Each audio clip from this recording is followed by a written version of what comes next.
Hey all, I'm John Avlon, and this is Reality Check on the Extremist Beat.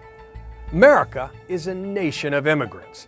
Unless you're descended from indigenous people, your family came here from somewhere else. And chances are they were discriminated against at some point. And that's a crucial point to bring some clarity to our immigration debates. Because every new wave of immigration has encountered some bigoted resistance. And interestingly, even our definition of what it means to be white has changed over time. Let's start right back after the Revolutionary War. Like, few people thought that a democracy could exist in a nation this large, let alone with English and French, Protestants and Catholics living side by side. After all, they'd been slaughtering each other for centuries in Europe. And while most folks spoke English, some spoke Dutch in upstate New York, French in parts of what's now Vermont, and German outside Philadelphia, in a place called Germantown. And this irritated founding father Benjamin Franklin, who wrote, "Why should Pennsylvania, founded by the English, become a colony of aliens, who will shortly be so numerous as to Germanize us instead of our Anglifying them, and will never adopt our language or customs any more than they can acquire our complexion." Sound familiar? It should, because all the heraldry of anti-immigrant anxiety is there. The concerns about cultural change, resentment over perceived resistance to assimilation, and a fixation on whiteness, directed at Germans. But of course, the biggest minority population in the United States at the time were forced immigrants of African descent, brought here as slaves, who made up as much as 20% of the nation's population in the first census taken in 1790, making up a majority of the population in states like South Carolina. From 1820 to 1845, America averaged between 10,000 to 100,000 new immigrants a year in a country with a population of 17 million. But between 1840 and 1854, almost 3 million immigrants arrived, primarily from Ireland, which was suffering from the potato famine at the time.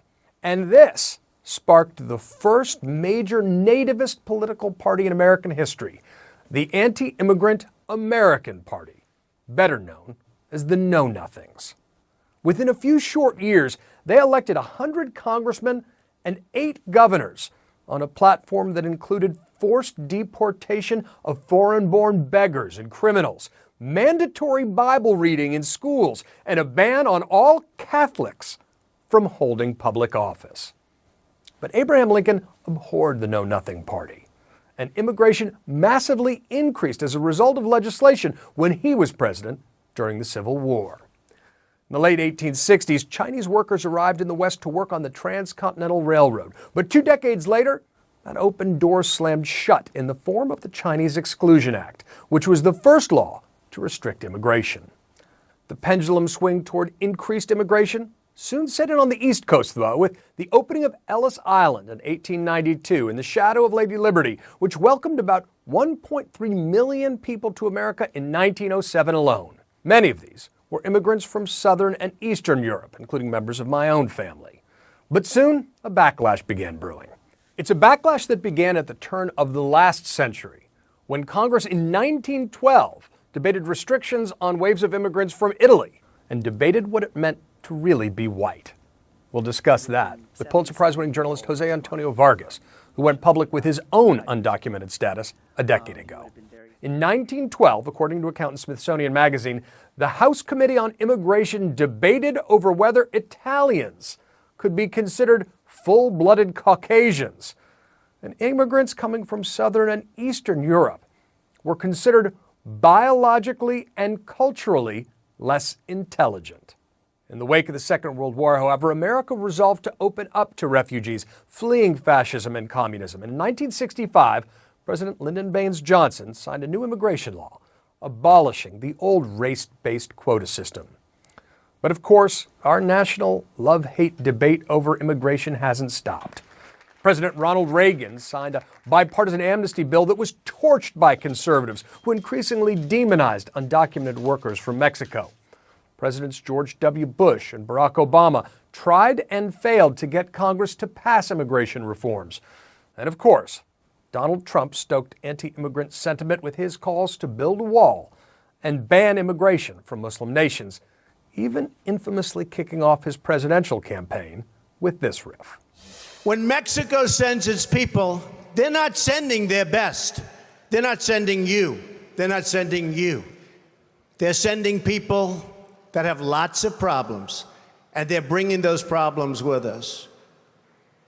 They're bringing drugs, they're bringing crime, they're rapists, and some, I assume, are good people. Over the past few years, we've seen anti-immigrant rhetoric turn into violence sometimes, including mass shootings in El Paso and the Tree of Life Synagogue in Pittsburgh, where shooters espoused something called the Great Replacement Theory, amid a drumbeat of right-wing anxiety about America becoming a majority-minority nation. That I will support and defend the Constitution. But still, America remains a beacon for immigrants around the world.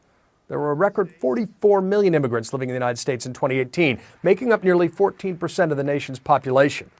14% of members of Congress are either immigrants or the children of immigrants. America remains a nation of immigrants, and we continue to wrestle with a hatred of immigrants. Joining me to discuss this and more is the Pulitzer Prize-winning journalist Jose Antonio Vargas, who wrote a famous 2011 essay in which he publicly disclosed his status as an undocumented immigrant. Well, first of all, thank you for having me here. And I have to say, what you just said was probably the most succinct summary of the anti-immigrant history of this country. I've been in this country, I've been living here 28 years. I have probably seen more of America than most Americans. I visited 49 states in the past decade now. And sometimes I wonder, you know when people say that we have a broken immigration system, right? I don't think that anymore. Because when you say that you broke something, like when I broke my ankle, it was an accident. I tripped, right? This feels deliberate. It feels like this is exactly how it's supposed to function. We're supposed to have an underclass, working class of people whose labor we depend on, but we don't want to give them any rights. This is where storytelling and telling your story is really important, right? Because no one can argue with the fact that I was born in the Philippines. I was sent here when I was 12. I found out I was here illegally when I was 16. This is where I went to school. This is where I built a career. This is where I pay taxes. This is my home, right? The most surreal thing is the school district that I attended as a kid ended up naming this elementary school Which, after by me. the way, is amazing, and crazy. congratulations. That's one of the coolest things I've ever heard. Well, you got to love America, though. Yeah. I don't have a green card. I don't have a U.S. passport, but there's Jose Antonio Vargas Elementary School 3 miles from where I grew up. For me, the lack of information that people have on this issue, the lack of facts. I mean, look, facts matter. I'm saying this as a journalist who happens to be undocumented. Facts matter. But when it comes to this issue, we don't want facts, right? We want to kind of lean in on what we don't know. There's a lot of just fear in general of what people don't know. And to me, in a country where unless you're Native American or African American who was forced to come here, you're an immigrant from somewhere.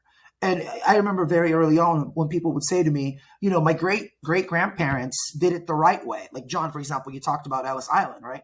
I can't tell you how many people say to me, oh, but they did it the right way. And then I'd follow up like any journalist would. So what does that mean, the right way? Like what happened? What was the process? Was there a green card? Was there a visa? No. So this idea that there was this legal way is a myth that we've created, right? During the Ellis Island era. That's a fascinating perspective itself, coming from a family who resembles that remark on a number of different levels. And incidentally, I should say that one of my grandparents came through legally via Buenos Aires with his family when he was 3 years old in Ellis Island, briefly detained. The other stowed away on a ship after his entire family died in the Spanish influenza epidemic. So he came here questionably at the very least, which just goes to the essential complexity of our family stories that we simplify. And then we try to make ourselves virtuous compared to current generations of immigrants. And I actually think, at Define American, part of what we do is how do we get more specific, right? How do we actually say, wait a second, when did you come here again? What laws were in place? Do you know the story of that immigrant that you're talking about? What were they actually escaping? Where are they coming from? And like anything, what you're saying is the power of stories, our own family stories, the power of history to bring perspective to our current debates, that itself can build bridges and tear down walls and remove that sense that, well, my family's been here for 7 generations, which I heard at Tea Party rallies all the time when folks were protesting Barack Obama, and to start using those stories to really start making our common roots as an immigrant society more apparent.